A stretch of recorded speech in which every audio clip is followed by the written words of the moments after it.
We're going to move on now to our next guest. Dr. McMorris is a nationally recognized leader at the intersection of business, justice, and social impact. He's the author of a new book, and it's been on the bestsellers list across the country, The Power to Persist, 8 Simple Habits to Build Lifelong Resilience. Now, he comes from the south side of Chicago initially, and of course he's moved to the national stage. He holds a Bachelor of Arts in Religion and Society from Morehouse College, a Morehouse man. Now, you all know what they say about a Morehouse man. You can tell a Morehouse man, but you can't tell him much. He has a Master of Divinity in Social Ethics and Public Policy from Princeton Theological Seminary and a Doctorate of Law and Policy from Northeastern University. Dr. McMorris, the Mildred Gaddis Show, welcomes you to the airwaves. How are you this morning? I am just great and very honored to be with you this morning, Ms. Gaddis. And it's really an honor because I celebrate your long career of telling it like it is, giving good information to our community, and being a beacon of light and hope for our people. So thank you very much for your voice. I thank you. I want you to know that I was scrolling last Saturday over the airways, and I caught you in New York at the National Action Network speaking. And I said, we've got to track this brother down and have a little chat with him. So thank you for well, I appreciate that. Accepting our invitation. How are you feeling about your America these days? You know, I remain hopeful. In spite of the tumultuous times that we faced, you know, I believe that we have been a resilient people, a resilient nation, and a resilient community. We're clearly in a time of uncertainty and change socially, economically, politically. But my goal is for people from young students to seniors to adopt a resilient mindset, not just in the hard times, but also in the good times too. I believe that resilience isn't an option. It's actually essential. And it's easy to coast when things are going well, but real resilience is built when we stay grounded, we stay grateful, and prepared no matter what life brings, no matter what winds come to us right now in this country. You know, there are some who say we've been here before, that we've been at a place in America when things looked extremely dim and unbearable, but somehow we track through it all. What is it from your perspective that have an unacceptable number of members of our society and of our race who feel that the game is over? It's almost over, that it's time to go and hide or do whatever. So resilience, for me, has been a constant in my own journey. As you mentioned, I grew up on the south side of Chicago, working alongside leaders from across the nation. The challenges that I've faced along the way taught me that resilience is not something you call upon only when life gets hard. It's a habit to be built early, a mindset actually to be carried daily. I've had doors closed, plans fall apart, I've been fired, I've lost businesses, and had moments that frankly tested my faith as we are facing now. But every setback shaped my perspective, and that is that persistence is the bridge between where you are and where we're meant to be. It was Henry David Thoreau who talked about that many men live lives of quiet desperation. And that's, hopelessness. They're just hopeful. And some of that, I think, we have to own. I think we have to own some of those who are here now, specifically those, a baby boomer generation, who stopped telling the story. We're the first generation of Black Americans to have some level of access to opportunity in this country. And we became so intoxicated, if you will, with our achievements and the fact that we had a limited level of access, that we stopped telling the story. Because the thing about knowing your own history energizes you to continue to move forward. And for those folk who are in that state, because they're at a different level, if you process what I'm talking about here, they need some hope. They need some reason to believe again. They need to know that we come from people who were the creators of entrepreneurship. At a time when we had limited access to anything in America. One habit I talk about often, as you mentioned earlier, I wrote this book, The Power to Persist. I have a podcast, and it lifts up 8 habits that help us on our resilient journey. But one habit I talk about often is attitude.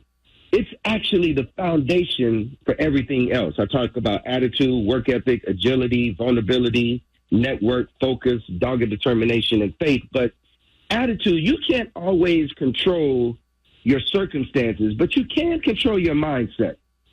Every challenge is an invitation to grow, to learn, and to show up differently. That's where resilience starts. One of the habits that means the most to me right now in this moment as I talk to you, actually speaking to you this morning from Atlanta, Georgia, I always tell people that your network is your net worth. This weekend, I'm here at Morehouse Homecoming. This is our homecoming weekend. And yesterday, as I was on the yard, I can't tell you how much gratitude I have for my alma mater and my fellow alumni.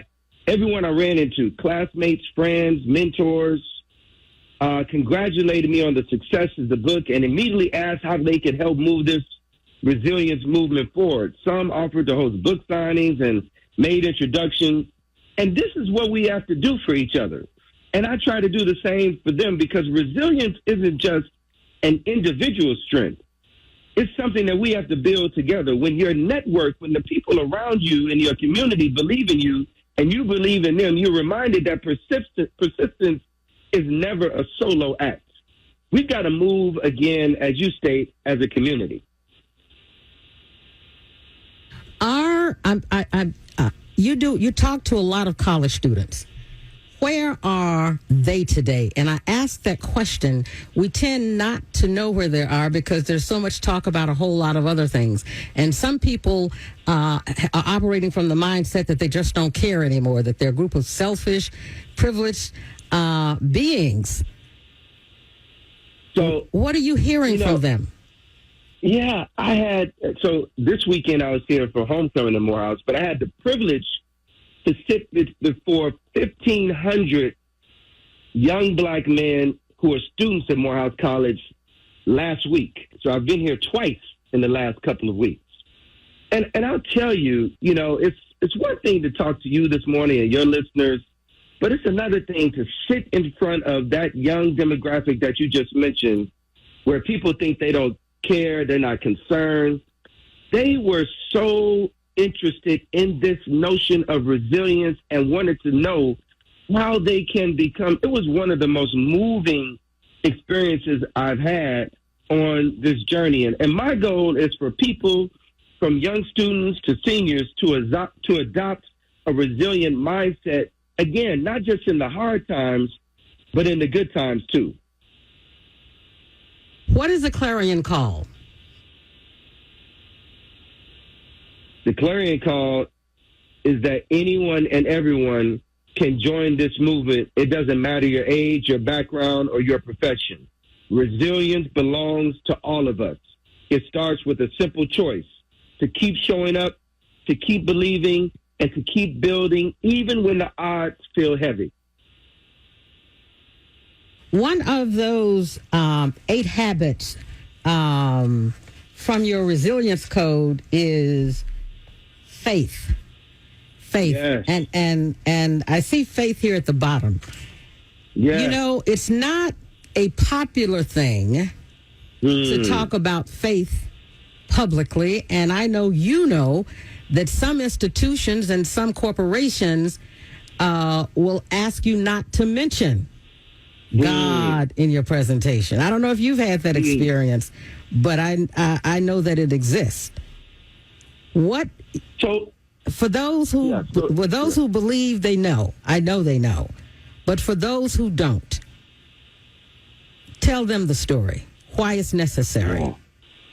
So, I deliberately, and I'm glad you called that out, intentionally list faith as the last habit I talk about among the 8 resilient habits that I talk about in The Power to Persist.